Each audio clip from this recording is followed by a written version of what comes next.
वज़ीर-ए-आज़म शहबाज शरीफ ने कहा, पाक भारत जंग में आपकी दुआओं से दुश्मन को सबक सिखाया। पाकिस्तान ने भारत को वो सबक सिखाया कि पूरी जिंदगी याद रखेगा। मकबूजा कश्मीर की वादी बेगुनाहों के खून से सुर्ख हो चुकी है। नरेंद्र मोदी ने कश्मीरियों पर जुल्म के पहाड़ ढाए। फैसला कर लें कि जंजीरें काटनी और बेड़ियां खत्म करनी हैं।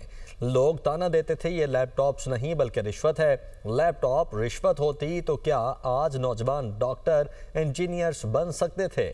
अब तक एक भी लैपटॉप सिफारिश पर नहीं दिया। वो मुजफ्फराबाद में तलबा में लैपटॉप तकसीम करने की तकरीब से खिताब कर रहे थे।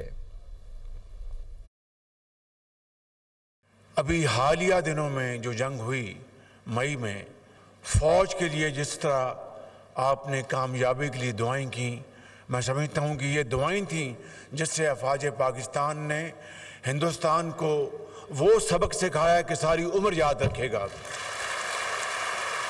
मोदी ने तो कश्मीर के अंदर जुल्म के पहाड़ ढाए और किस तरह कश्मीरियों के ऊपर बर्बरियत और जुल्म की दास्तान आप जब पढ़ते हैं तो आंखें नम हो जाती हैं। आज भी कश्मीर की वादी में उन बेगुनाहों का खून बह रहा है। उनकी खून से कश्मीर की वादी सुर्ख हो चुकी।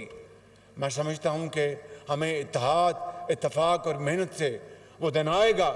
मेरे बुजुर्गों, मेरे भाइयों और नौजवान बेटे और बेटियों, मेरी बात याद रखना कि अगर हम ये फैसला कर लें कि हमने ये जंजीरें काटनी हैं, ये बेड़ियां हमने ख़त्म करनी हैं, तो फिर मैं समझता हूं कि वो दिन आएगा जब आपकी मेहनत और अज़मत से कश्मीर बनेगा पाकिस्तान और मकबूजा कश्मीर ज़रूर आज़ाद होगा।